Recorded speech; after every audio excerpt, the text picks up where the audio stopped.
Datang budak mora itu pemuda datang ka dukun. Pedah can menang jodoh.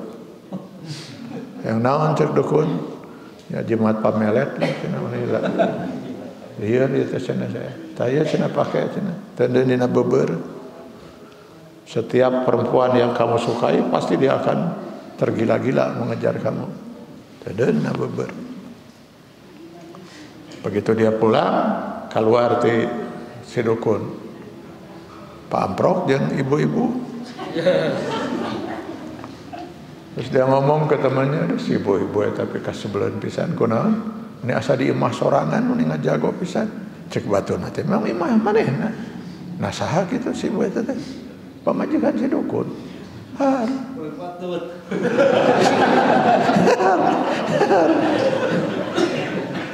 Sugan teh pamajikanna si dukun teh kumaha beurun awewe panggelisna di dunia atuh nu kitu mah teu kudu dipelet ge. Naon bedana ena nu arindir ka dukun, Pak? Nu lalieur tadi. Rek naon ka dukun teh? Hayang beunghar cenah. Ari si dukun beunghar teh. Ya pikir itu ya. Jadi sekian lama si jin itu sadar-sadar ya Nabi Sulaiman teh geus boro-boro mengetahui yang gaib. Nabi Sulaiman dihareupeun saja tidak tahu. Jadi kalau sekarang misalnya si dukun bekerja sama dengan jin, bekerja sama jeung sarua sama-sama teu nyaho.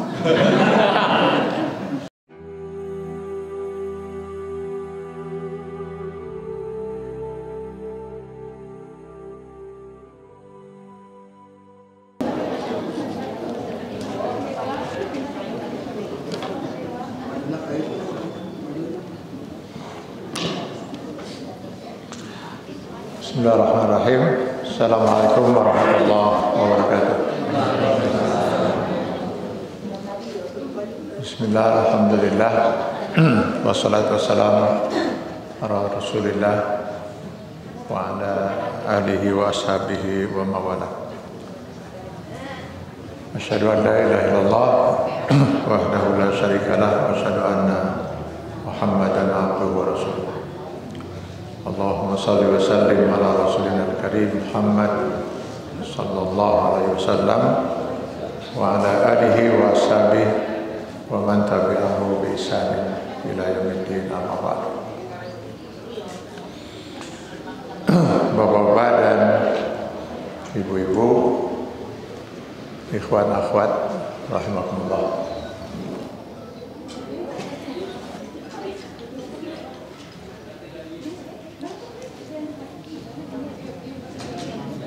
Waktu saya dulu masih kecil, dulu saya pernah kecil, agak sulit juga saya untuk memahami ketika almarhum ayah saya mengajarkan pada kita hadis Rasulullah SAW, di mana ada seorang bertanya kepada Rasul, berapa perbandingan antara kehidupan dunia dan akhirat? Lalu Rasulullah SAW mengatakan, masukkan telunjukmu ke dalam laut, lalu angkat dia, maka nanti air yang menetes dari telunjukmu itulah kehidupan dunia. Sedangkan kehidupan akhirat, lautan yang terbentang seluas itu. Nah itu yang membuat saya waktu itu susah memahami ini ya.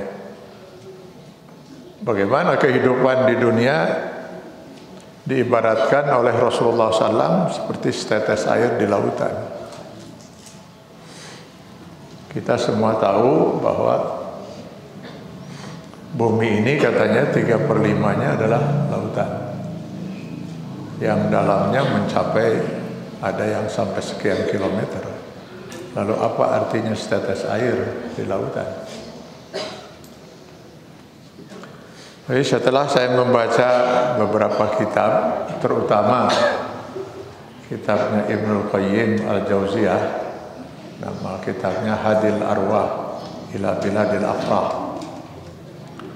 Luar biasa ulama yang satu ini merangkai ayat-ayat Al-Quran dan hadis-hadis Rasulullah SAW tentang kehidupan setelah mati.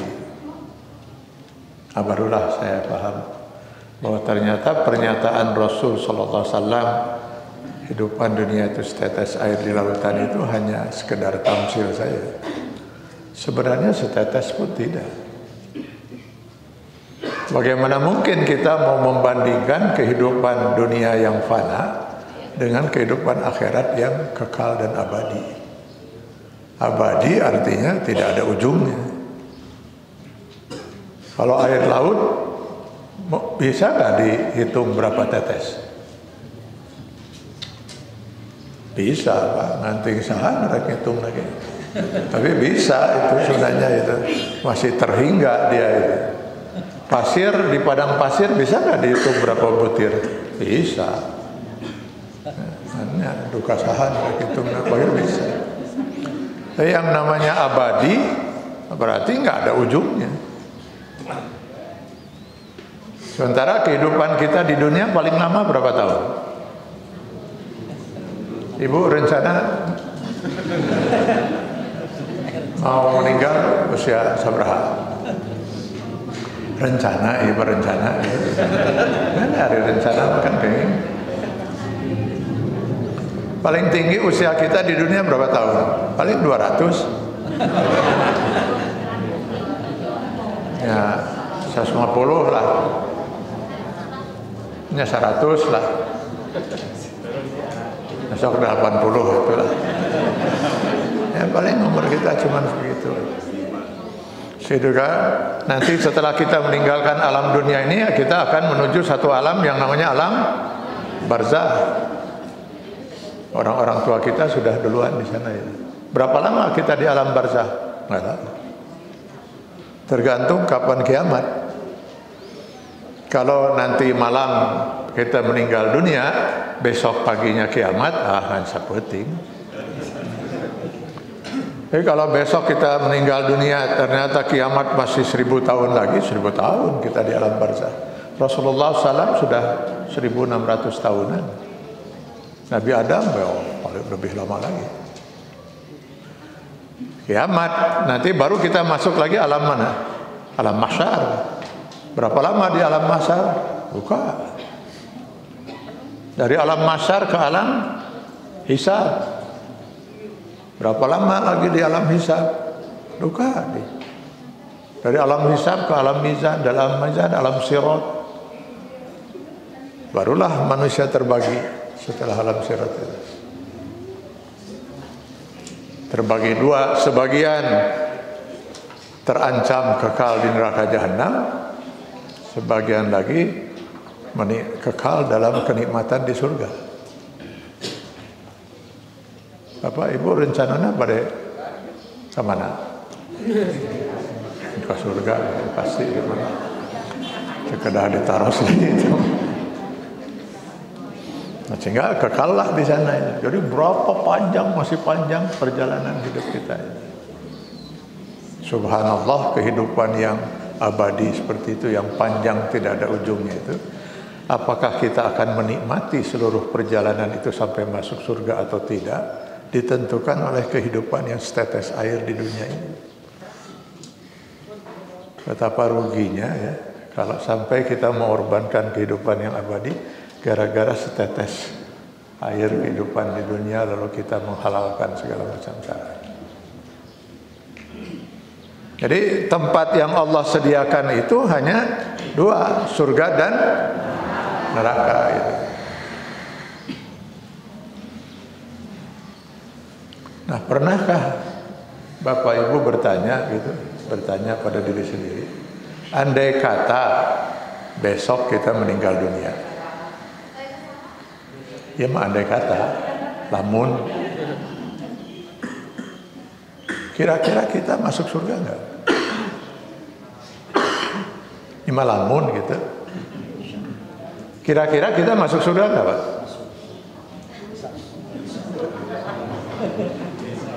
Karena dijawab itu salah, itu lain ujian atau yang kira-kira masuk nggak kita ke dalam surga? Masuk. Optimis?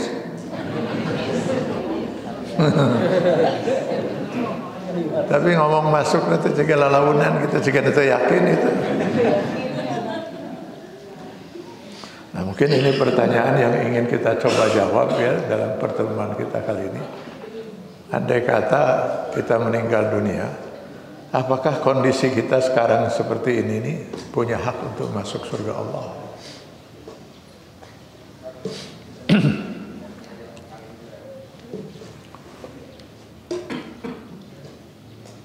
Kalau kita mencoba menelusuri ayat-ayat Al-Quran dan hadis Rasulullah SAW, sementara ini saya coba simpulkan. Nah, ya, di sana kan ada 3. Nah, jadi tariknya. Ada 3 tiket yang harus dimiliki oleh setiap orang untuk memasuki surga Allah. Ini istilah saya ya, tiket itu. Bisa kunci mungkin ya. Tiket yang pertama dan tiket yang utama yang mutlak harus dimiliki oleh setiap manusia jika dia ingin masuk surga, yaitu akidah, keimanan. Makanya ketika Allah Subhanahu wa taala menyatakan di Quran surah Al-Asr, wal asri innal insana lafi khusr, semua manusia itu ada dalam kerugian. Tentu kita yakin hanya Allah yang berhak menentukan siapa manusia yang beruntung, manusia yang rugi. Dia yang menciptakan, dia yang tahu. Semua manusia. Al-insan di sini ada alif lam ma'rifah ya. Sejak manusia, sejak Adam sampai manusia akhir zaman, semuanya rugi.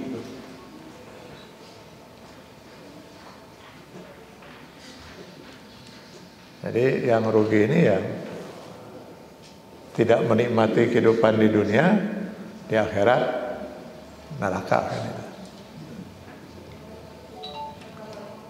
Semua manusia. Sifat yang umum ini kemudian dikecualikan oleh Allah Subhanahu wa taala dengan kalimat kata istisna illa. Kecuali mereka yang memenuhi 4 syarat ini. Yang pertama allazina amanu. Selalu kita akan temukan di dalam Al-Quran dan hadis, kalau Allah bicara tentang siapa manusia yang selamat, selalu keimanan dijadikan syarat utama. Karena itu ketika Rasulullah SAW mengemban risalah Islam, membimbing manusia untuk menghijrahkan manusia minaz zulumati ilan nur, minal jahilah ilal Islam, minad dolal ilal huda, itu selama 13 tahun dalam masa risalah 23 tahun Rasulullah SAW hanya mengimankan manusia. Lihat di dalam Al-Quran itu ayat yang turun di Mekah yang disebut ayatul Makkiyah, surat Makkiyah itu ya, semuanya hanya berbicara akidah. Ya ayuhan nasu taqullah, ya ayuhan nasu ubudu rabbakumul ladzi khalaqakum. Kenapa? Karena akidah itu diibaratkan oleh Allah di Quran surat Ibrahim 24-25 itu seperti akar pada sebuah pohon. Alam taro kaifa daraballahu masalan kalimatan thayyibatan kasajaratin thayyibatin asluha sabit. Sedang ibadah itu digambarkan hablum minallah itu dahan dan ranting pohon itu, hablum minannasnya buah dari pohon itu.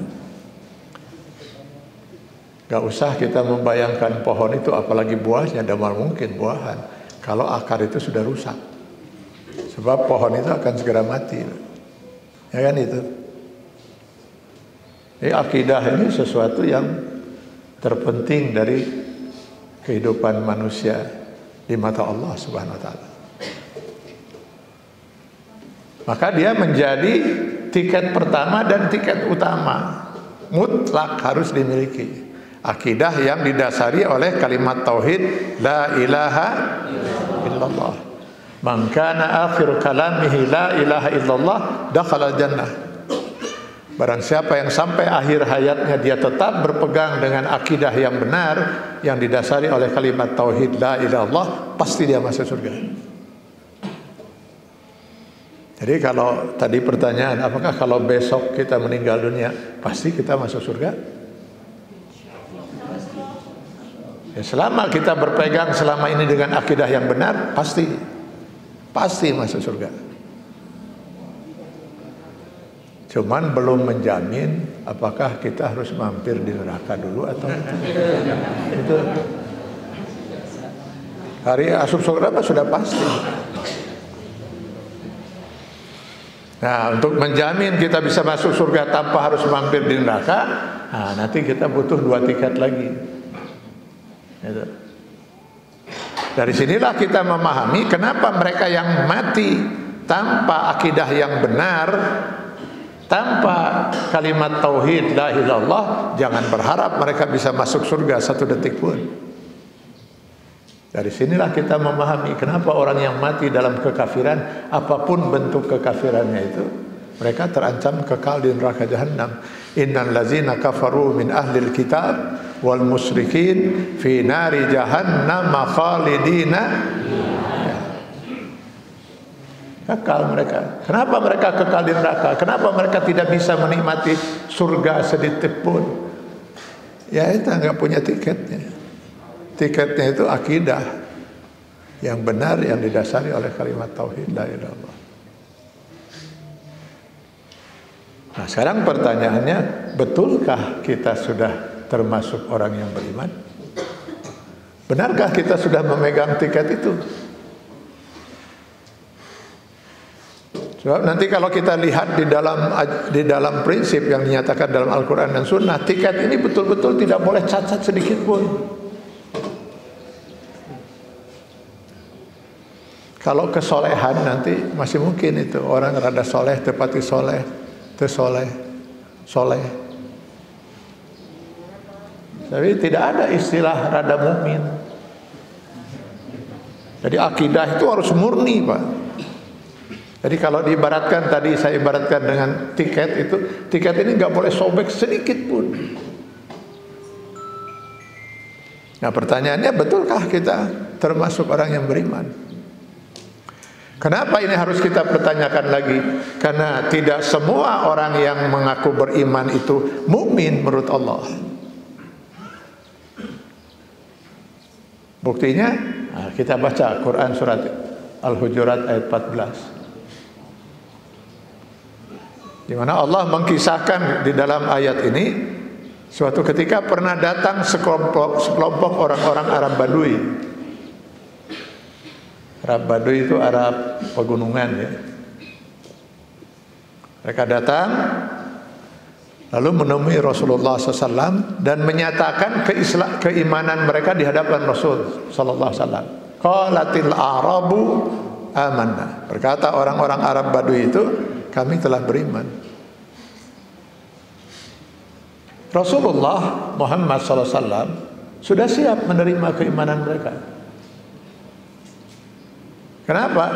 Walaupun beliau itu seorang Rasul, Rasulullah, tetap saja beliau tidak bisa mengetahui apa yang ada dalam hati manusia. Karena yang maha kuasa mengetahui hati manusia hanyalah Allah. Ya'lamu ma fil qulub. Ibu sudah berapa tahun, Bu, hidup bersama suami? Ya, 10? Langkung 20? Langkung kan 30? Ayah 30 tahun? Ya. Sudah kenal hati suami? 30 tahun babarengan. Sudah kenal hati suami, Tante. Makanya begitu satu hari kelihatan suami murung, ngalamun, bingung kan Kak Ibu? Ya naon si akang ini. Kamu nepi ka isukan masih kena kieu, paling ditanya we daripada lieur ka sayana. Besok dia kelihatan malah suami senyum-senyum seri. Ieu naon deui wae dia, bingung. baut ngalamun bingung, seserian senyum bingung gitu, karena kita nggak tahu apa yang ada dalam hati seseorang. Oleh karena itu Rasulullah SAW sudah siap saja menerima pengakuan keimanan mereka itu. Allah yang maha mengetahui hati mereka menegur langsung mereka lewat Rasulullah SAW. Qul, katakan Muhammad, sampaikan pada mereka, lam tu'minu, kalian belum beriman. Apa artinya ini? Artinya tidak setiap orang yang mengaku beriman itu mukmin menurut Allah. Buktinya sekelompok orang Arab Badui ini yang mengaku beriman di hadapan Rasul itu dinafikan, ditolak oleh Allah. Tidak, kalian belum beriman. Kenapa? Walamma yadkhulul iman fi qulubikum, karena keimanan belum lagi masuk ke dalam diri kalian. Walakin qulu aslamna. Tapi kalau mau katakanlah bahwa kalian sudah Islam. Jadi tidak semua orang yang mengaku mukmin itu mukmin menurut Allah. Ini sekarang berkembang di kita itu ya. Orang-orang yang menginginkan agar kita tidak lagi mengeluarkan istilah kafir, tapi mengganti dengan istilah non-muslim. Ini yang gelisah nih siapa ini Pak? Dengan istilah kafir ini. Ternyata orang-orang di luar Islam selama ini tidak pernah gelisah. Bahkan ketika keluar pernyataan itu, salah seorang tokoh di luar Islam menyatakan, ada di YouTube itu, kami selama ini nggak ada masalah. Sebab kami tahu bahwa menurut Islam yang berbahasa Arab itu orang di luar Islam itu kafir, ya kami kafir, selesai. Terus gelisah saha. Sebenarnya yang gelisah itu adalah mereka orang-orang kafir yang berbaju muslim. Nah mereka kalau disebut kafir bisa kan, tapi kalau disebut non muslim piraku, pan saya bang muslim sudah tinggal di KTP. Nah itu mereka itu yang sebenarnya sangat gelisah.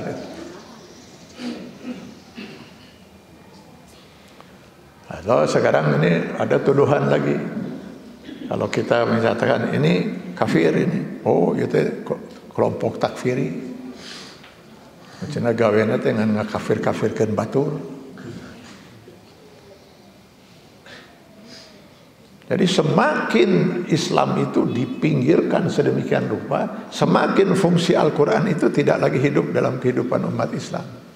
Salah satu fungsi Al-Quran diturunkan itu di Al-Baqarah 185, selain hudan linnas wa bayyinatin minal huda, dia berfungsi untuk Al-Furqan.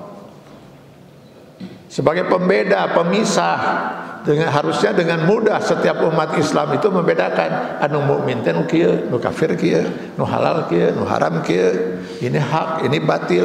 Harusnya setiap orang mukmin itu dengan mudah membedakan itu.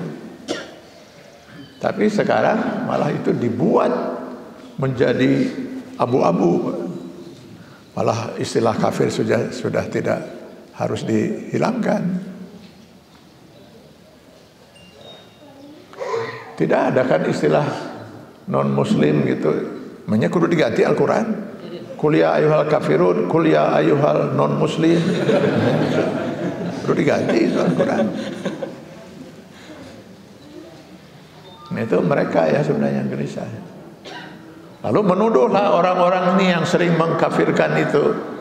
Ini cenah kelompok takfiri. Saya yakin tidak ada seorang muslim yang mengenal Islam, apalagi dia seorang ulama misalnya, yang berani mengkafirkan orang lain. Termasuk majelis ulama. Apa hak majelis ulama mengkafirkan orang? Nggak ada hak mereka. Kalau majelis ulama kemudian menyatakan ini kelompok kafir, ini kelompok sesat, sebelum mereka mengeluarkan fatwa itu pasti menyatakan berdasarkan firman Allah di dalam Al-Quran, surat anu ayat sekian, surat anu ayat sekitu, surat anu ayat sekian, hadis-hadis Rasulullah ini 1, 2, 3, 4, 5 yang begini kafir, yang begini sesat. Cek Allah, bukan cek majelis ulama, bukan cek ulama. Apa hak ulama untuk menyatakan kafir? Ulama itu cuma sekedar menyampaikan, cek Allah nukil kafir. Jadi siapa yang mereka maksud dengan kelompok takfiri itu? Mereka ingin melarang Allah untuk mengkafirkan orang kafir itu kumaha itu? Sebab saya yakin seorang ulama akan berhati-hati betul untuk melemparkan tuduhan kafir. Ingat hadis Rasulullah SAW itu ya.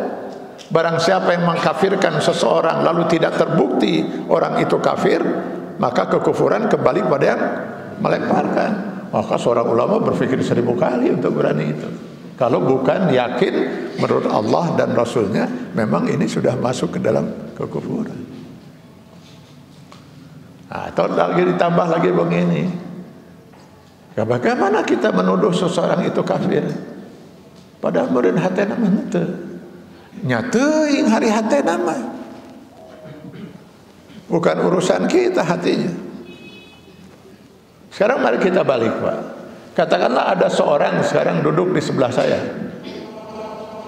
Lalu di hadapan bapak-bapak dan ibu-ibu sekalian dia menyatakan asyhadu an la ilaha illallah wa asyhadu anna muhammadar rasulullah. Muslim enggak dia? Muslim. Nah, apa dia menyatakan 2 kalimat syahadat? Meninggal 5 menit kemudian, wajib fardu kifayah kita untuk mengurus jenazahnya sebagaimana biasa kita mengurus jenazah seorang muslim. Mulai dimandikan, dikafani, disolatkan, dikuburkan di khusus pemakaman umat Islam. 10 menit kemudian bukannya maut, malah minta kita semua menjadi saksi untuk pernikahan dia dengan seorang wanita muslimah. Sah tidak pernikahan itu? Sah, kunaon geus muslim. Nah, nyapan bieu mah menyatakan 2 kalimat syahadat. Bahwa meureun hatena mah teu kitu, teuing hatena mah. Sampai kapan kita gak akan bisa tahu hatinya. Jadi kita menghukumkan seorang itu muslim bukan dari hatinya, ucapan, perbuatan, sikap, tindakannya dan sebagainya. Begitu juga ketika kita menghukumkan kafir bukan dari hatinya, gak akan pernah kita tahu hati orang. Menurut Allah, menurut Al-Quran, menurut Rasulullah SAW, ucapan, perbuatan, sikap, prinsip hidup seperti ini kafir. Lalu bagaimana yang mukmin, bagaimana yang kafir? Nah, baca ayat 15-nya. Di ayat 15-nya Allah langsung menyatakan kan, innamal mu'minuna allazina amanu billah wa rasulihi summa lam yartabu. Kan itu. Yang mukmin itu yang bagaimana kata Allah Subhanahu wa taala? Ya begini yang mukmin itu. Innamal mu'minun. Innamal itu adatul hasr. Saya sudah dibisiki ya di sini, alhamdulillah jemaah semuanya menguasai bahasa Arab. Ya, jadi nggak perlu saya jelaskan lagi naon adatul hasr. Ya. Adatul hasr itu satu kata yang kalau masuk ke dalam satu kalimat maka membuat apa yang dinyatakan dalam kalimat itu menjadi khusus, Pak. Jadi naon artinya bahasa kita mungkin hanyalah semata-mata. Jadi ketika dia masuk ke dalam kata al-mu'minun, innamal mu'minun, harusnya kita terjemahkan sesungguhnya orang-orang mukmin itu hanyalah semata-mata anu kieu yang mau disebutkan oleh Allah Subhanahu wa taala. Mafhum mukhalafahnya, pengertian di balik itu, lamun teu kieu lain mukmin. Lamun teu mukmin kafir.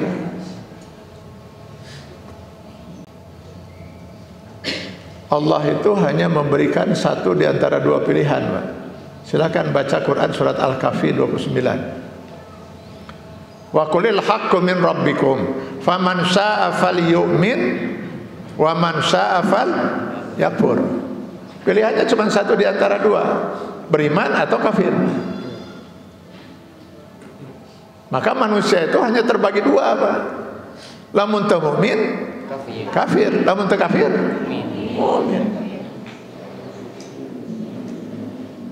Tidak ada istilah rada mukmin. Aduh, alhamdulillah ya saya tak kunaon geus rada mukmin seutik. Lemparnya saya tak kunaon rada kafir seutik. Ada itu. Sebab nanti di akhirat itu Allah hanya menyediakan dua tempat kan, surga dan neraka. Surga untuk orang mukmin, neraka untuk orang kafir, untuk kekalnya ya. Karena ada juga nanti orang mukmin yang mampir, tapi kekalnya terbagi hanya dua.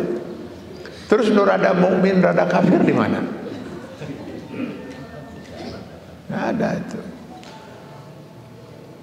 Kalau soleh, tak itu bahaya. Rada soleh, kafir mah nggak ada. Terima ajaran Islam sepenuhnya atau tidak sama sekali.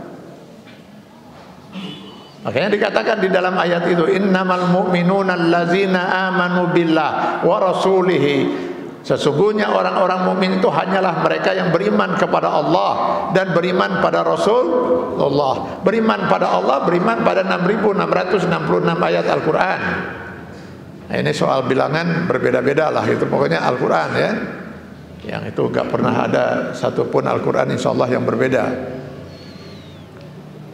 Dan beriman kepada Rasulullah berarti beriman kepada semua hadis yang telah disepakati oleh para ulama. Memang itu betul hadis bersumber dari Rasulullah SAW. Summa lam yartabu, lalu dia tidak ada keraguan sedikit pun terhadap keimanannya kepada Al-Quran dan Sunnah. Khusus untuk Al-Quran, di awal Al-Baqarah Allah menyatakan zalikal kitabu la raiba fi. Gak boleh ada keraguan, apalagi menolak.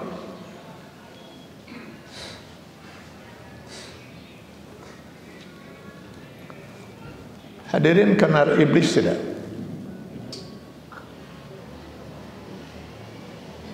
Maksud saya, tahu gak cerita tentang iblis?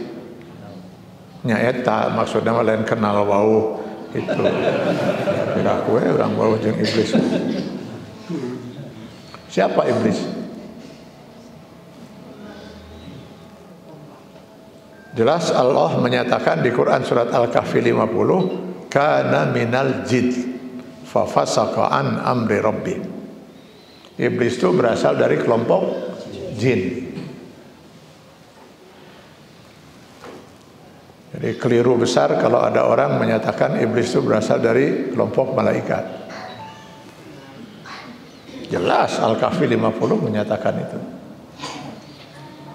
Nanti juga ada pernyataan iblis ketika ditanya oleh Allah Subhanahu wa taala, apa alasannya dia tidak mau sujud ketika diperintahkan sujud? Khalaqtani min nar wa khalaqtahu min tin. Kau ciptakan aku dari api sedangkan kau ciptakan manusia dari tanah.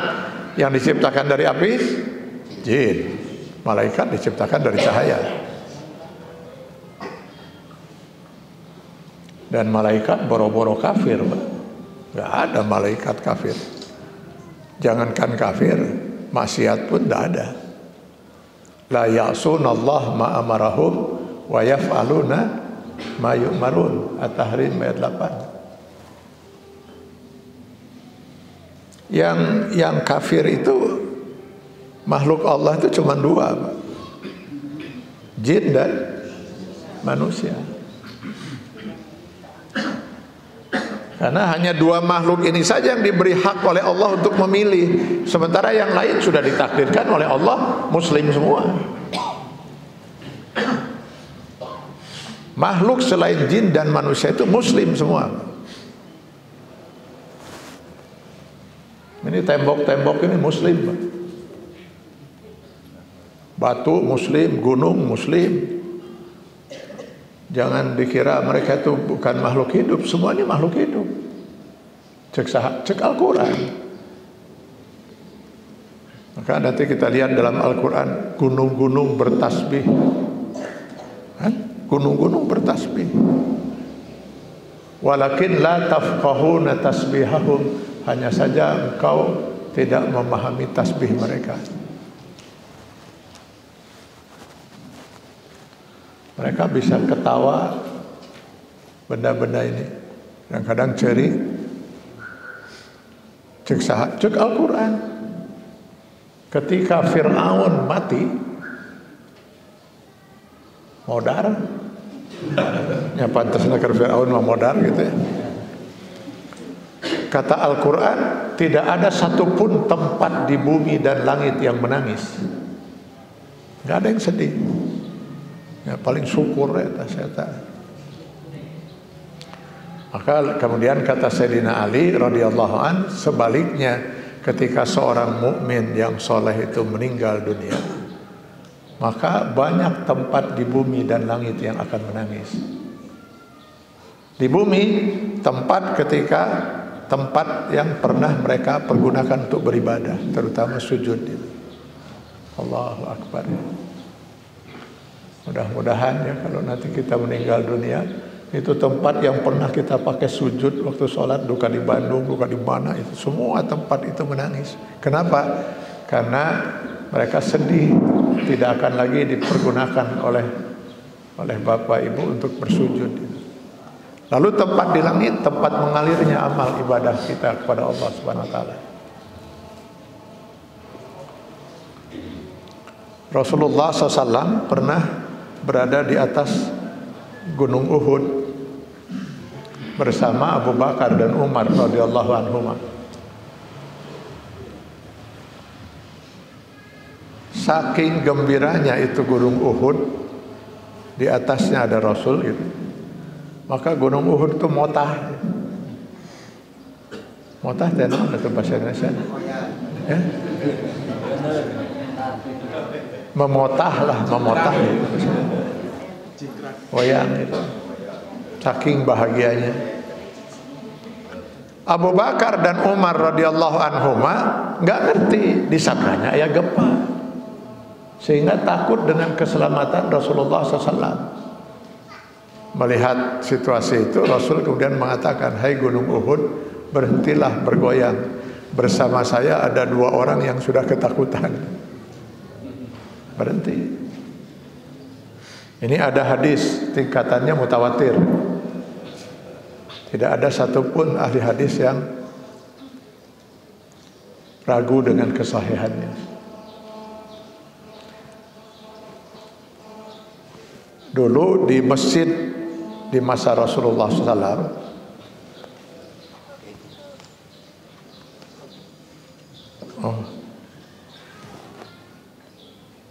dulu di masjid Rasulullah SAW memang mau saya pindahkan itu dia.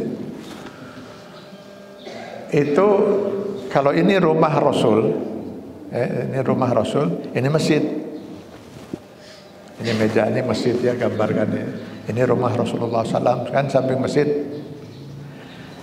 Nah di antara rumah Rasul dengan meja ini ada batang pohon kurma. Jadi batang pohon kurma itu posisinya di dalam masjid, antara rumah Rasul dengan masjid. Jadi jangan dibayangkan Masjid Nabawi yang indahnya luar biasa seperti sekarang ini. Kebayang dulu tiang-tiangnya dari pohon-pohon kurma itu. Pohon kurma inilah yang biasa dipergunakan oleh Rasulullah SAW untuk bersandar saat beliau menyampaikan khutbah. Dalam dia Pak dia mantu. Suatu ketika para sahabat mengatakan pada Rasulullah SAW, Rasul, apa enggak sebaiknya kita buatkan mimbar dari batu? Ulah batang korma teuing gitu. Silakan kata Rasulullah. Dia buatlah kira-kira di sini gitu. Si mimbar nu anyar.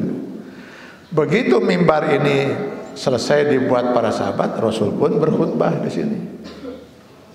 Para sahabat mendengarkan.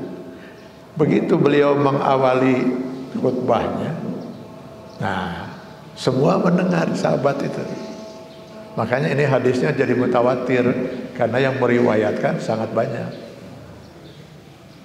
walaupun dengan redaksi yang berbeda-beda gitu. Yang satu mengatakan saya mendengar seperti suara bayi yang menangis, pokoknya suara sedih gitu. Yang satu lagi sahabat mengatakan enggak, saya mendengarnya seperti rintihan anak keledai. Tapi semua menggambarkan itu suara yang sedih. Mereka mencari-cari dari mana itu sumber suara ini. Barulah para sahabat itu mengetahui ketika Rasulullah SAW meninggalkan mimbar yang baru ini, lalu didekati si batang kurma itu, dipeluk oleh Rasul. Berhentilah si batang kurma itu menangis. Kata Rasul, apa yang menjadi penyebab dia menangis? Dua. Pertama, dia sedih karena sejak sekarang ada mimbar yang baru itu, dia tidak akan pernah lagi dipakai untuk bersandar oleh Rasulullah SAW. Yang kedua, dia sedih karena dengan Rasulullah SAW berkhutbah di tempat mimbar yang baru ini, dia tidak bisa lagi mendengar dengan jelas ketika firman Allah itu dibacakan oleh Rasulullah.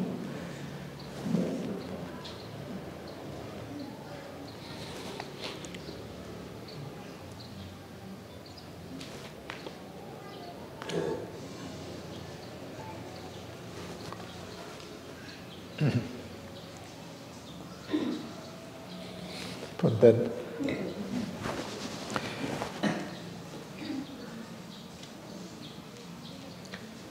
Saya kalau membaca hadis ini kadang-kadang sedih. Ya Allah, jangan-jangan si batang kurma ini jauh lebih soleh daripada saya. Batang kurma menangis karena tidak bisa mendengar firman Allah dibacakan. Nah, hari orang hare-hare dengar Al-Quran. Malah lamun aya di TV kesayang gerak-gerak mareman gitu. Mana ini kita ini?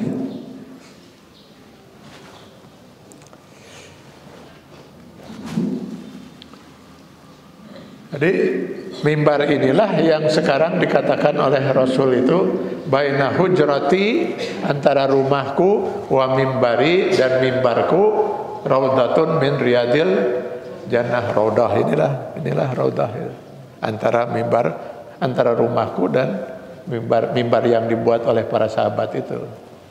Ini mah udah gak ada lagi batang kurma itu. Jadi semuanya makhluk hidup, Pak. Semuanya makhluk hidup, semuanya hidup. Punya perasaan sedih, punya perasaan gembira, punya perasaan, tapi semuanya muslim. Bapak Ibu pernah gak terfikir untuk miara ucing? Ada yang miara ucing di rumah? Ya, sama sareng abdi ya ucing di rumah. Pernah gak terfikir miara babi? Itu ya. Boro-boro ningali banget nage hoream. Ya. Tapi pertanyaan saya sekarang, adakah seekor babi yang kafir? Tidak ada. Semua babi itu muslim, Pak. Semua makhluk Allah ini muslim. Yang kafir itu cuma dari dua jenis makhluk gitu, jin dan manusia. Karena itu yang akan masuk neraka jahanam hanya dari dua ini kan. Walaqad zara'na li jahannam katsiran minal jinni wal ins. Babi itu muslim, Pak. Hanya kebetulan dagingnya diharamkan kita memakannya. Makanya tidak ada babi yang Islamofobia.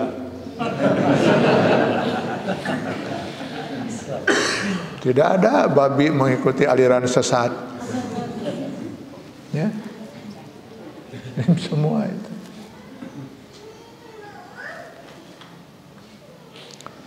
Jadi orang yang mukmin itu dia harus menerima seluruh ajaran yang dinyatakan oleh Al-Quran dan Sunnah. Tidak ada satupun yang ditolak. Nah, iblis ini siapa?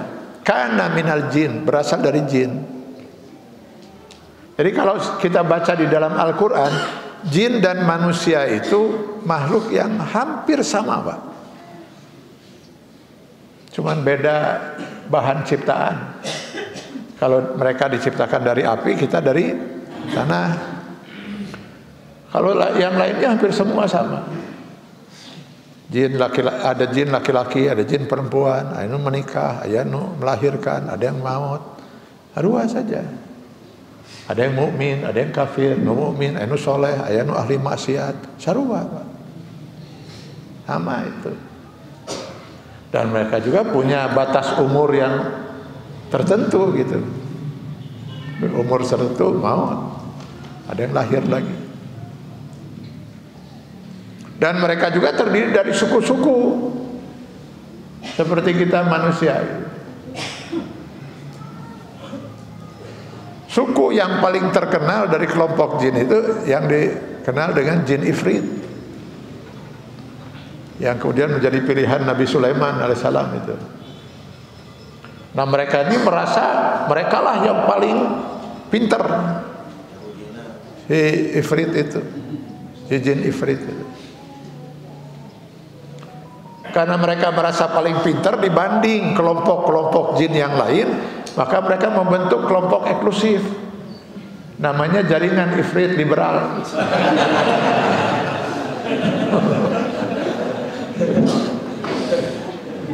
Kemana-mana mereka nggak mau bergabung dengan jin yang lain, selevel lah.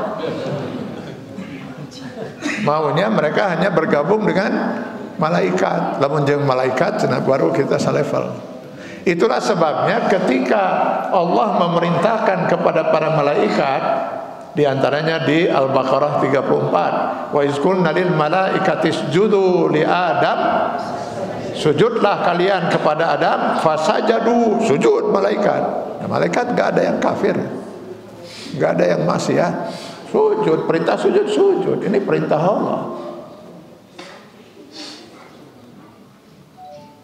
Nah, si kelompok ifrit ini ikut mendapat perintah, lalu menolak.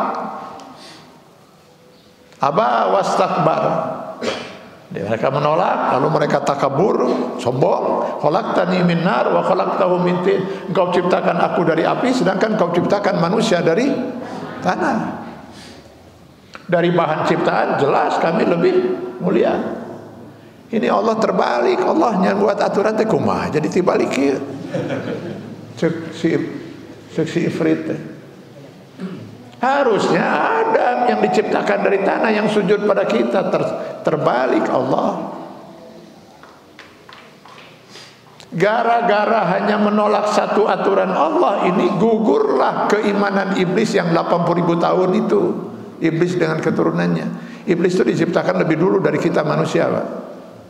Makanya kalau Allah menyebut iblis dan manusia, selalu jin dan manusia, maksud saya itu selalu jin disebut lebih dulu.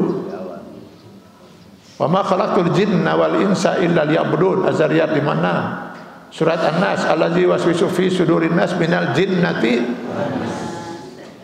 wa laqad zara'na li jahannam katsiran minal jinni wal insi. Selalu disebut jin lebih dulu. Kenapa? Bukan berarti jin lebih mulia dari manusia. Sebab karena mereka memang diciptakan lebih dulu dari kita manusia. Sama kenapa Allah selalu menyebut laki-laki lebih dulu dari wanita. Al-Hujurat 13 misalnya, inna khalaqnakum min zakaril wa unsa. Kenapa? Bukan karena laki-laki itu lebih mulia dari wanita. Sarua we jeung jin. Bukan laki-laki sarua jeung jin.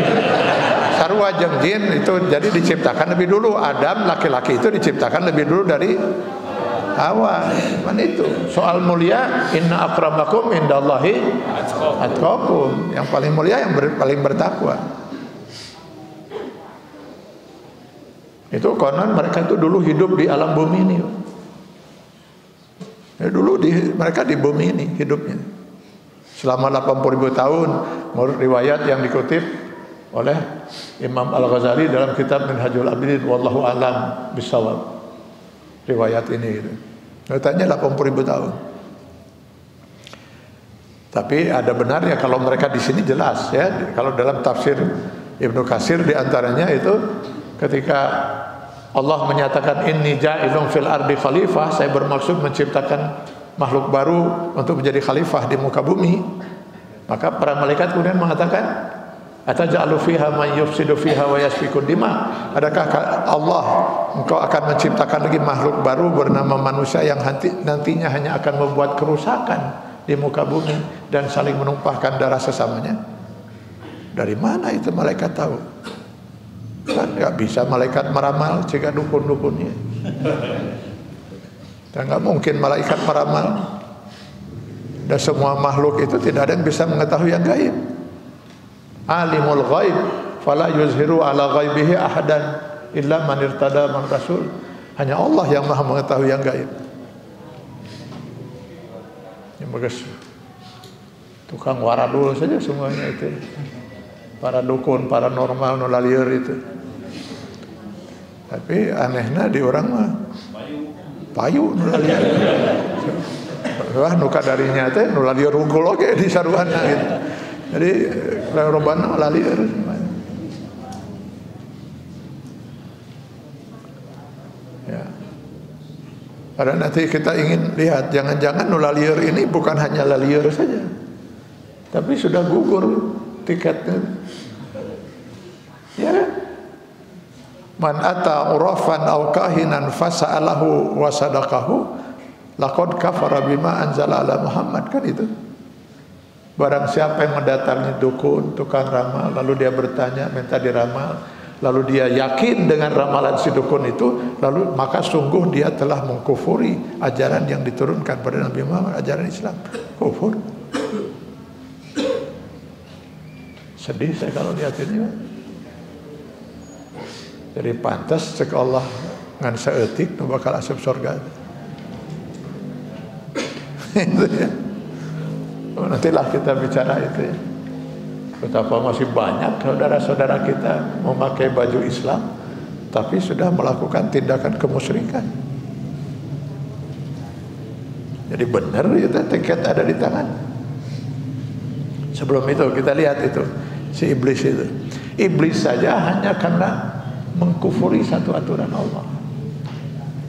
Tauhid la ilaha illallah itu dia harus mentauhidkan Allah dari segi zat, dari segi sifat, dari segi aturan dan hukum. Dari segi zat surat Al-Ikhlas itu, qul huwallahu ahad, Allahus samad, lam yalid wa lam yulad wa lam yakul lahu kufuwan ahad. Dari segi sifat ya tidak ada yang menyerupai sifat Allah, laisa kamitslihi syai'un. Apalagi kalau Allah sudah menyatakan tidak ada yang bisa mengetahui yang akan datang. Wa ma tadri nafsu maza taksibu ghadan. Maka kalau ada orang mengaku bisa meramal, dia sudah memposisikan dirinya sebagai Tuhan selain Allah. Yang datang dan meyakini orang-orang ramal itu sudah menuhankan dia selain Allah. Kan itu. Kan puguh cek Allah itu. Tidak ada satu makhluk pun, bukan satu manusia, makhluk pun nafsun, jiwa, bukan manusia. Coba lihat di Quran surat Luqman 34. Nafsun kan itu. Kan banyak orang tertipu ke si dukun, si tukang ramal itu karena mengira betul si dukun mah tidak bisa mengetahui yang gaib, mengetahui yang akan datang, tapi dia bekerja sama dengan makhluk gaib, malaikat, dengan jin. Malaikat itu tidak bisa mengetahui yang gaib. Malaikat itu makhluk gaib, tapi tidak bisa mengetahui yang gaib. Apa neta tadi disalahkan ke Allah? Inni a'lamu ma la ta'lamun. Cek Allah itu. Terus hari jin tahu yang gaib. Jin makhluk gaib tapi tidak tahu yang gaib. Buktinya apa? Jin-jin pintar tadi si Ifrit itu, ya, jin-jin Ifrit yang dipakai oleh Nabi Sulaiman alaihissalam. Setiap hari itu kalau kita baca Al-Quran, mereka kumpul nunggu sampai ada instruksi dari sang raja itu Nabi Sulaiman. Nunggu sebentar, nggak ada instruksi, bubar. Besoknya karumpul deui bisa aya instruksi naon gitu. Teu aya bubar. Datang deui sukanana bubar teh instruksi. Setelah sekian lama barulah si jin itu sadar. Pantas instruksi wae. Geus maot Nabi Sulaiman. Dari mana mereka tahu akhirnya Nabi Sulaiman alaihissalam sudah wafat? Kata Al-Quran, ketika tongkat yang dipergunakan oleh Nabi Sulaiman, jadi rupanya Nabi Sulaiman alaihissalam itu kalau duduk di singgasananya sambil megang tongkat gitu, tongkat itu jatuh karena rapuh dimakan rayap. Untuk sebuah tongkat rapuh dimakan rayap kan itu butuh waktu yang cukup lama. Jadi sekian lama si jin itu tersadar-sadar ya Nabi Sulaiman itu geus wafat.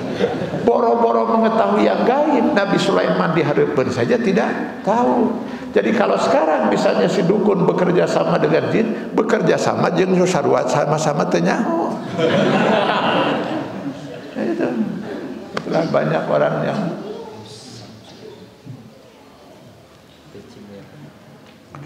sayangnya orang nggak ngambil pelajaran ya, nggak ngambil pelajaran. Ambil pelajaran dari Nabi Adam alaihissalam. Nabi Adam tahu nggak bahwa iblis itu dilaknat? Tahu kan?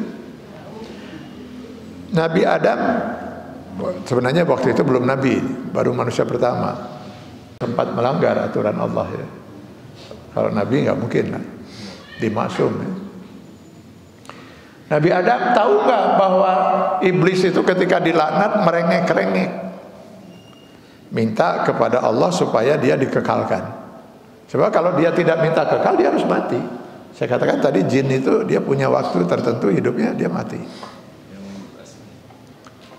Terus kenapa Nabi Adam itu berhasil disesatkan oleh iblis itu? Salah satunya kan, adakah kamu ingin saya tunjukkan sebuah pohon yang kalau kamu makan buah dari pohon itu kamu akan kekal? Jadi si buah ini makanya disebut buah khuldi, buah kekekalan. Kenapa Allah cuma melarang buah yang satu ini, sementara yang lain tidak dilarang? Cek si iblis ke Adam, kira-kira itu ya. Karena Allah takut tersaingi Adam. Kalau kamu makan, Allah yang kekal, kamu juga kekal. Bahkan nanti kamu akan mulkin la yabla, kan itu. Kamu akan mendapat kekuasaan, harta yang berlimpah ruah. Allah tidak takut tersaingi, makanya buah nu hiji ya dilarang. Coba kalau Adam harita mikir, ini mohon maaf ya, ini pelajaran yang Allah ingin berikan pada kita. Adam waktu itu baru berstatus manusia biasa, belum berstatus nabi. Coba kalau waktu itu Adam terfikir gitu, kalau memang ini buah khuld, ini buah kekekalan, siapa yang memakannya pasti kekal, kunaon teu didahar dirinya. Kunaon teu didahar ku didinya. Kenapa kamu dulu merengek-rengek minta kekal pada Allah? Dahar eta buah. Kan itu. Naon bedana ena nu arindit kadukun, Pak? Nu lalieur tadi. Rek naon kadukun teh? Hayang beunghar cenah. Ari si dukun beunghar teh. Tidak pikir itu ya. Kalau si dukun itu bisa membuat orang lain pada beunghar, manehna nu pangheulana beunghar. Ini menjelang tahun 2024, parayu deui teh.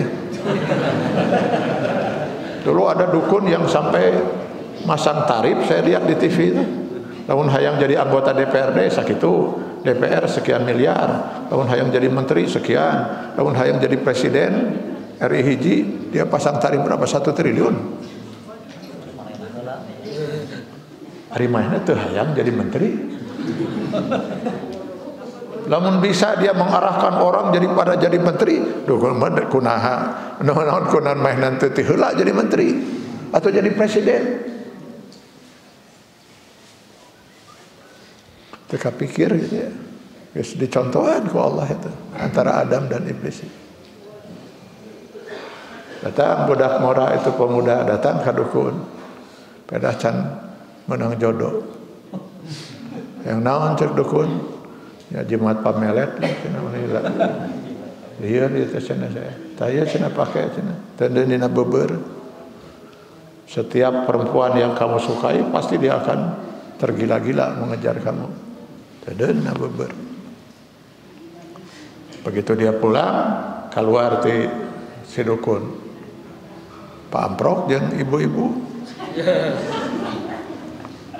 Terus dia ngomong ke temannya, si ibu-ibu tapi kasebeleun pisan kunaon? Ini asa di imah sorangan nu ngajago pisan. Cek batuna teh memang imah manehna. Nah saha kitu si ibu eta teh? Pamajikan si dukun. Har.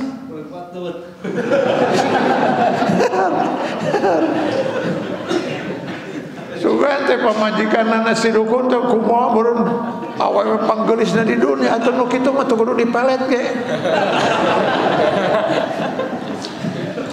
Pantasna beureun lamun si dukun bisa melet atau dipelet atau awewe panggelisna di dunia. Karunya nya ya Allah kasihan itu. Lamun hanya ukur katipu mah teu naon, ya akidah Pak, tiket ini masih ada di tangan.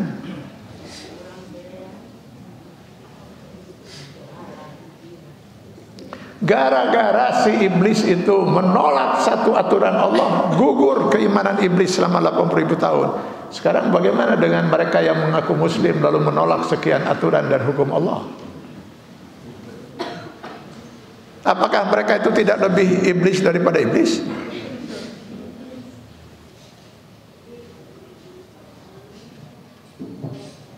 Ayo ke orang manukarar itu ngadon disebut cendekiawan muslim.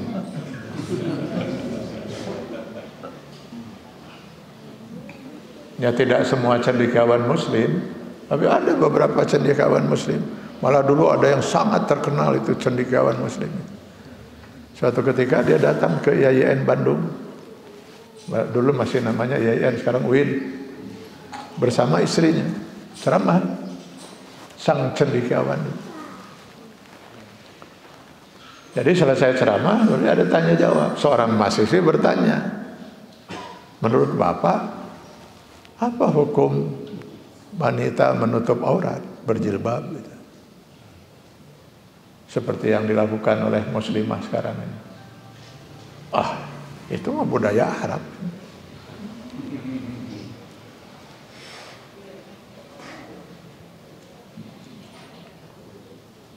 Budaya Arab kumaha Pak? Kata si mahasiswa itu. Al-Ahzab 59, An-Nur 31, hadis Rasulullah SAW ketika menasihati putrinya Fatimah, kan jelas itu. Didesak oleh ayat-ayat dan hadis seperti ini. Apa jawaban sang cendekiawan ini muslim ini? Lihat saja istri saya. Matak si mahasiswi nanya masalah etage, padahal melihat istrinya datang pakai rok. Jadi dasar hukum tuh istrinya. Istrinya kita. Ya saja istri saya. Di urang mah kita disebut cendekiawan muslim. Si cendekiawan muslim ieu keneh Pak. Di Amerika salah seorang putrinya tinggal di Amerika. Manehna keneh. Ingin menikahkan putrinya dengan seorang pria Yahudi di Islamic Center Amerika. Pihak Islamic Center menolak. Kumaha cenah? Karena lakinya Yahudi, bukan Yahudi masuk Islam, tetap masuk Islam Yahudi. Al-Baqarah 221 jelas menyatakan seorang wanita muslimah itu haram menikah dengan laki-laki non muslim apapun agamanya. Kumaha itu? Nolak. Karena ditolak oleh Islamic Center, dia kekeh. Dia nikahkan putrinya di apartemen putrinya, dan dia sendiri menjadi wali dalam pernikahan itu. Nokia disebut cendekiawan muslim di orang. Kumaha teu lieur umat Islam di Indonesia.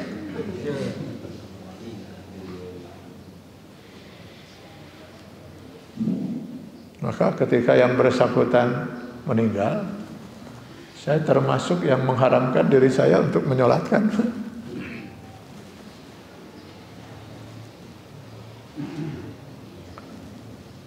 Bahkan ada yang disebut kiai, Pak. Dulu ada seorang yang disebut kiai di Indonesia ini, kalau saya sebut namanya pasti arapal. Itu ada sekian daftar di saya. Dulu saya pernah ceramah khusus gitu, mengkritik yang bersangkutan 2 jam. Salah satu di antaranya dia pernah mengusulkan agar Al-Baqarah ayat 120 itu dibuang dari Al-Quran. Alasannya kenapa? Menurut sang kiai ini, gara-gara Al-Baqarah 120 inilah umat Islam sebagian itu tidak bisa toleransi ke agama lain. Walan tardo ankal yahud walan nasara hatta tattabi'a millatahum, tai kudu dipicen cenah ayat. Anu kieu teh di urang mah disebut kiai. Oleh karena itu dugaan saya pang bingung-bingungna iblis nu asli di urang, Pak. Bingung iblis teh ngabandungan di urang. Itu kumaha jadi kieu cek iblis teh, cek iblis nu asli. Ari saya ngan saukur mengkufuri satu aturan Allah, ku Allah dilaknat, dinyatakan gugur keimanan 80.000 tahun, lalu umat Islam setik-etik ngilu ngalana deh. Auzubillahi minasyaitonir rajim. Ari eta sabaraha aturan dan hukum Allah anu di malah disebut cendekiawan, malah disebut kiai, maot disolatkeun. Lieur ceuk iblis. Lieur iblis ngabandunganana lieur. Harunya teh ngata iblis di urang lieur ngabandungan. Jadi kita ini sudah kacau, Pak. Batasan mukmin dan kafir itu udah gak jelas lagi. Mana nu mukmin, mana nu kafir, mana nu hak, mana batil. Jadi sengaja dibuat seperti itu. Apalagi sekarang semakin ingin dijauhkan batasan itu dalam Islam. Sehingga kalau ada orang ingin menyampaikan kebenaran ajaran Islam yang sesungguhnya, radikal. Radikal. Maka penceramah, ustadz dan sebagainya ya sekarang harus siap-siap saja. Homo persis itu radikal ya. Pegang pada Quran, sunnah, radikal, intoleran. Nah, gitu. Sehingga nanti ada istilah begini, Pak. Dai teh ada dai yang sejuk. Dia macam dai-nya ya Allah, lamun dakwah teh sejuk ka urang teh. Sejuk. Sehingga kalau kita berbuat maksiat tenang ka urang. Udah itu. Sama dai ustaz teh nyaan sejuk pisan geus onang deui cenah. Sabaraha ge tembak we lah eta mah. Sejuk teh mah. Sok bere ieu cenah naon. Nah, pan ayeuna mau dibuat daftar dai yang terdaftar. Sokkeun dina daftar eta mah. Sertifikasi dai sejuk paling ngabahas ya urusan hitut kunaon ari hitut kunaon kudu wudu deui terus gimana gitu pan cenah sararea ge pernah hitut jadi moal aya tersinggung itu radikal ya ustaz sejuk tah lamun ustaz nu ieu hiji deui tah aduh ya Allah eta mah ampun karek 5 menit dina mimbar geus nyarita haram, nyarita dosa, nyarita neraka. Da saya mah ngadenge ceramahna pernah sakali 3 peuting teu sasare. Radikal ieu mah intoleran. Coret tong diondang deui. Akibatnya jadi dakwah teh semua menyesuaikan, Pak, nyari nu sejuk-sejuk itu. Akhirnya yang hak dan batil semakin gak jelas. Rek ngomong haram sia disebut radikal, rek ngomong ieu musyrik disebut radikal, rek disebut kafir ngomong kafir cek Allah kafir radikal. Ya, saya tentunya orang dakwah saya nawe kan itu makin terpisah Islam dari kehidupan umat itu. Nah itu haram nama ngomong bid'ah teh. Mana ngomong bid'ah? Radikal, intoleran, Wahabi, naon itu teh, kardun. Jadi memang ini sudah suasana dibuat seperti itu, Pak. Ya. Nah, jadi tiket itu sudah rusak. Saya kadang-kadang berpikir, ya Allah, gimana ya? Masalahnya mudah-mudahan lah ya. Sekarang lihatlah berapa banyak orang yang masih melakukan praktek-praktek kemusyrikan. Mengarah ke muslim. Sejarah musyrik itu kapan mulai terjadi, Pak? Di zaman Nabi Nuh kan? Dari mana mulai manusia itu musyrik? Zaman Nabi Nuh alaihissalam. Di pertengahan masa zaman Nabi Nuh alaihissalam. Di awal belum ada satupun manusia musyrik sejak Adam sampai dengan zaman Nabi Nuh di awal-awal. Masih terpelihara fitrah iman dan Islam, fitratullah allati fataran nas. Lalu mulai timbulnya kemusyrikan kapan? Di pertengahan zaman Nabi Nuh. Dari mana mulai timbulnya? Gara-gara ada sebagian umat Islam berkeyakinan bahwa yang doanya bakal dikabul oleh Allah hanya orang-orang yang soleh. Benar gak prinsip ini? Benar. Cuma nu soleh, nu doanya bakal dikabul mah. Jelas di Al-Baqarah 186. Wa iza sa'alaka ibadi anni fa inni qarib ujibu da'watad da'i iza da'an. Siapa yang doanya bakal dikabulkan oleh Allah? Ibad. Siapa ibad itu? Ini istilah untuk orang-orang yang soleh. Dokter soleh ma'abid istilahnya. Jadi hanya orang yang soleh saja yang doanya bakal dikabul. Yang sudah dekat dengan Allah. Fa inni qarib. Karena soleh dia dekat dengan Allah. Jadi benar prinsip itu. Harusnya dengan prinsip itu mereka masing-masing berusaha mendekatkan diri kepada Allah untuk supaya doanya dikabul. Ini mantep. Manehna tetap ingin berbuat maksiat jauh dari Allah, tapi ketika suatu saat mereka punya hajat mau minta kepada Allah, yakin mau dikabulkan, lalu apa yang mereka lakukan? Mereka datangi orang-orang yang dianggap soleh. Pak Soleh misalnya, cik Pak Soleh mas soleh, cik Pak ngadoakeun saya budak kergering misalnya. Sampai di sini pertanyaannya, bolehkah kita meminta kepada orang yang kita anggap soleh untuk mendoakan kita? Boleh. Malah Rasul mengatakan, mintalah doa dari siapa saja asal muslim gitu. Fa innaka la tadri min ayyi fahin yuqbal. Bahwa kamu tidak tahu dari mulut siapa nanti doa itu akan dikabul. Persoalan mulai muncul ketika orang yang dianggap soleh teh maut. Maut seorang yang dianggap soleh teh. Mulailah bingung mereka. Mencari orang sesoleh pasoleh. Teu aya. Aya si eta tapi tepati soleh jika pasoleh. Lalu apa yang mereka lakukan? Mereka datangi kuburan pasoleh. Muhammad terus meminta lagi seperti mereka minta ketika Pak Soleh masih. Disinilah awal kemusyrikan itu. Sebab Allah menyatakan kalau seorang sudah mati boro-boro ngadoakeun batur. Reksa soleh kumaha juga ngadoakeun keur sorangan ieu sebisa in qata amaluhu.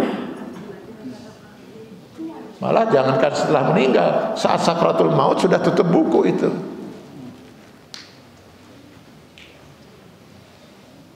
Ini awal. Nah, orang yang hidup dengan semasa dengan Pak Soleh, apa lamun ka kuburan teh ngabayangkeun beungeut Pak Soleh teh. Pak Soleh abi nuju ieu misalnya gitu. Generasi anak di belakangnya teu apaleun. Ari Pak Soleh teh kumaha? Da baheula mah komo teu aya foto teu aya nanaon.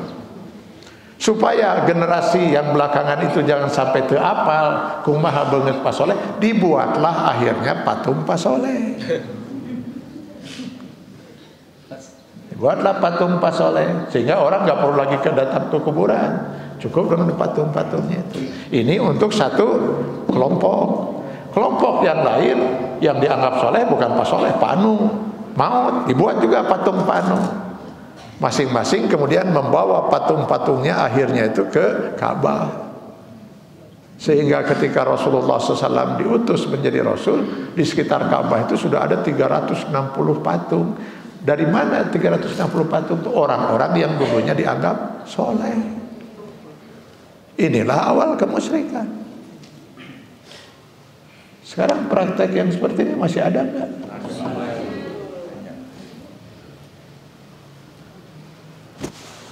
Kumaha kita harus menyampaikannya ya. Saya hanya kadang-kadang berdoa, ya Allah, mudah-mudahan mereka selamat gitu ya. Karena ketidakmengertian. Ya Allah, dari mah teu apal gitu. Ya eta teh salah. Gitu. Cuma jadi masalah untuk kita, bagaimana dihisab kita nanti di akhirat. Ketika mereka mengatakan, ya Allah, abdi mah teu apal eta teh geus musyrik. Kunaon si eta cicing wae teh ngabejaan. Terus kita mau gimana? Apa kita bisa beralasan disebut radikal saya? Itu bisa di hadapan Allah. Dan yang punya kewajiban mengingatkan yang itu siapa? Apa hanya ustadz? Kan semua kita. Tadi kembali pada surat Al-Asr, innal insana lafi khusrin illa ladzina amanu wa amilus shalihat wa tawasau bil haq wa tawasau bis sabr. Siapa yang harus wa tawasau bil haq? Semua yang termasuk al-insan.